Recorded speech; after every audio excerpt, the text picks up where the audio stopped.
especially in women. It's got to be a piece of that long-term vision, but should start now. Social safety nets, especially food reserves, is something that we could talk about more if you're interested. That could be really helpful at this moment. Increasing women's rights and access to land is going to be critical. So this model that agroeconomists are really pushing forward about we need to move people to the cities and just leave agricultural production to agribusiness is not the way that we would choose to go. We also need to address ethanol and biofuels policy, and we need to understand better and get deeper about our arguments around how food and fuel are interconnected. And that could be a whole panel unto itself to talk about. And then position limits and commodity speculation. So it was another thing that we would put forward. Great. Well, how about we give a hand to our three panelists?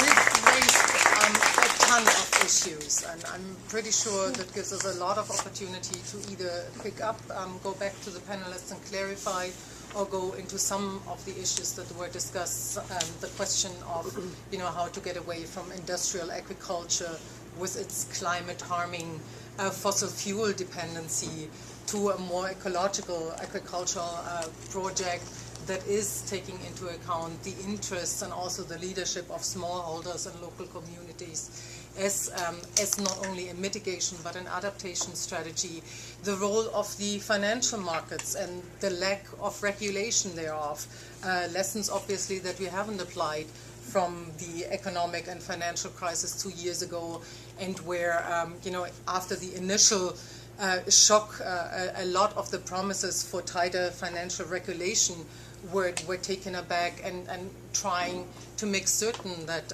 agricultural commodities are just not any normal good, because people's livelihood, survival depends on it, and what would be needed in terms of both a regulation on a national level but also international level to make sure that that kind of survivability in terms of food availability is secured. Then lastly, the question of food security, and really what a lot of the groups that are looking at ecological agriculture as the answer have proposed as a food sovereignty approach, that we need to go beyond just satisfying the demand focus on food production, but really look at the multifunctionality of agriculture also as a cultural livelihood sustaining, community sustaining way of living, that although there might be a move and there might be an urbanization, will nevertheless be a life form that needs to be protected and needs to be sustained. So with that, I would just open it up. Say your name again for the benefit of our listener on the phone, whom we hopefully still have.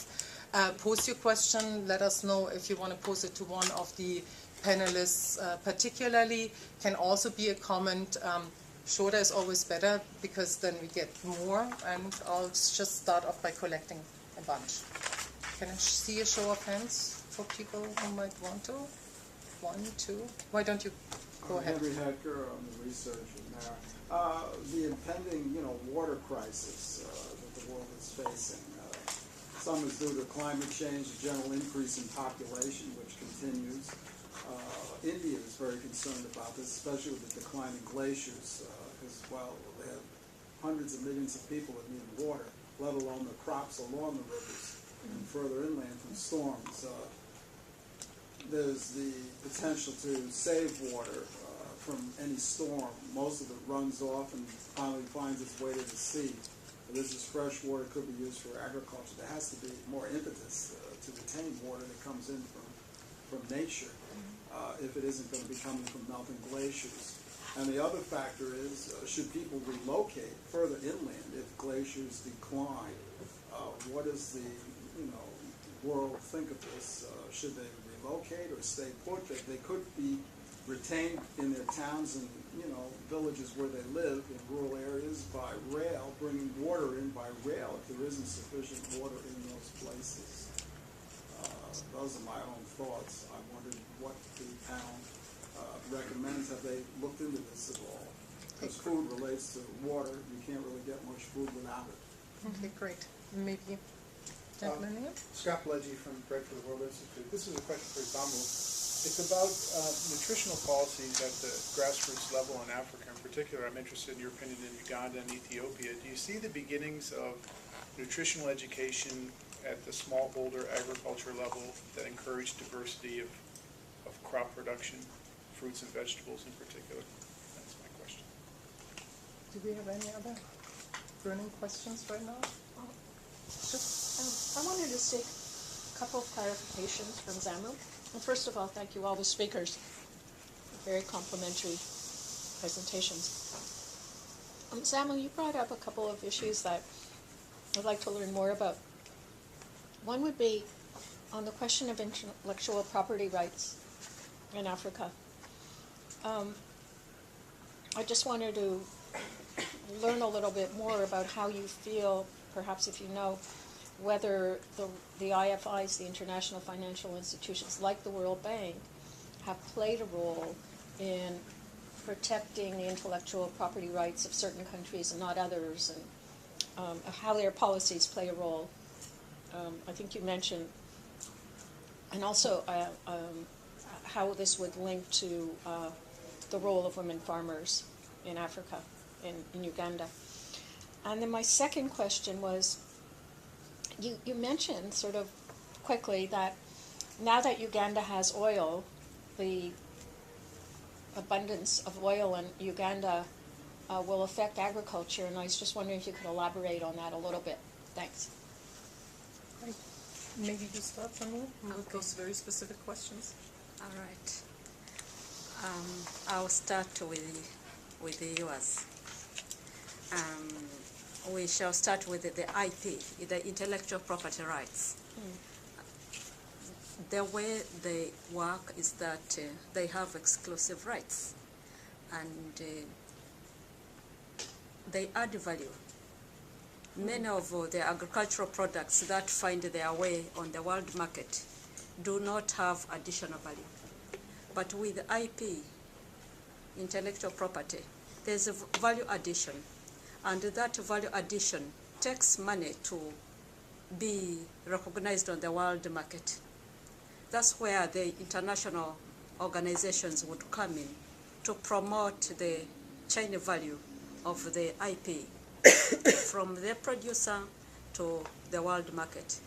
Because the quality at the grassroots level has to be acceptable to what the person is going to pay at the end of this chain. If it is Uganda coffee, for example, the growing of it, the drying, the packaging, the transportation up to Washington makes a difference. If it is not dried properly, it loses certain flavors. If it and the moisture content and all that, then by the time it reaches here, it has lost value. But if the international institution has put in money to protect this value, by the time it reaches here, it will have the value that it can compete with on the world market with any other brand of coffee. And that's... So you're arguing for Uganda to have intellectual property rights to protect its own products? Yes, it can. For example, I always like quoting the Ethiopian coffee. Before it was the impact on the licensing and branding, the prices were very low.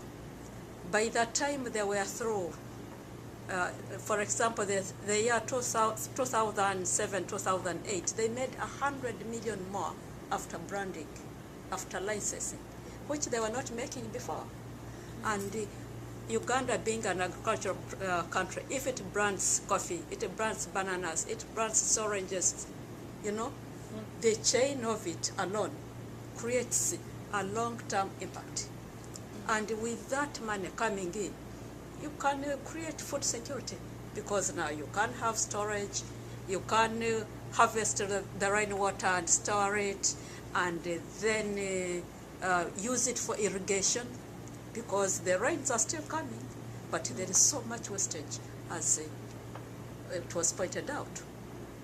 The rains come. It isn't as if it doesn't rain. It rains.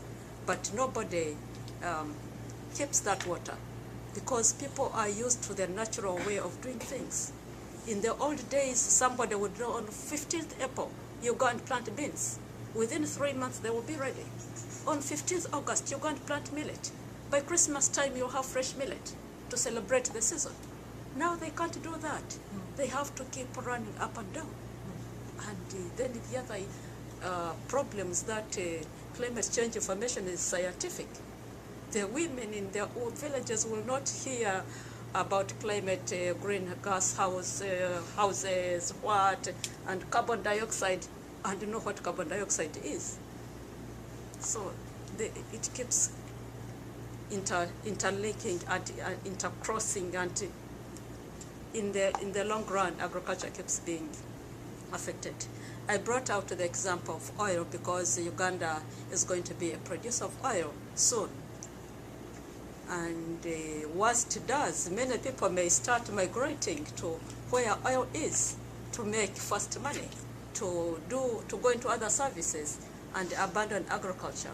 And once they do, then the infrastructure in terms of agriculture sort of gets a new face because the people working in the sector are now migrating to towns. And that will impact food security in several ways. Have I answered your question? Yeah, you have. Thank you so much. I'll come to rainwater harvesting. My organization does look at rainwater harvesting, but we wanted to start slowly so that we start with the basics like hygiene and having water in the villages where somebody doesn't have to walk 10, 20 kilometers to look for water during the dry season. But with the impact of climate change and other weather changes and changing rainfall patterns, it may mean that we adopt strategies where we can get this water for agriculture uses. Many countries use irrigation. In Uganda, we don't because we had our rain-fed, which is disappearing. Maybe once we start harvesting and storing and going in for irrigation for large projects, even the small ones, it can make a difference. A pumpkin alone, the pumpkin is a very small thing, but it has multiple effects in a family. If it is planted deep, it can go on and on. But if it is not planted well, it dries very quickly. In Uganda, they get the seeds and make sauce out of it. But the seed, as we know it in Africa and the developing countries, has a different perspective than in the Western world because of GMO, as we continue using our seed. I do seedlings, and my son does seedlings, in that like every weekend I can buy pumpkins, dry them in the normal way, and distribute them to women in the village. Out of that, they are paying school fees for their children, but they can't find the markets. But if we added value on those pumpkins, produced oil out of it, branded that oil, sold it on the world market, the pumpkin alone can have food security for a family because the seeds can be kept, they don't go bad so easily. They can be used as a sauce, they can be used as a snack, and the story continues. But we have those problems of storage, of keeping the water, of letting people know that, this water which you see is disappearing. The rains may not be coming as your father and grandfather and grandmother used to look at them. If we can store them, and that's where the institutions which have capacity to finance such projects come in. We had one more question, and We that have was about another the question on nutritional nutrition. education, exactly. Nutrition and education.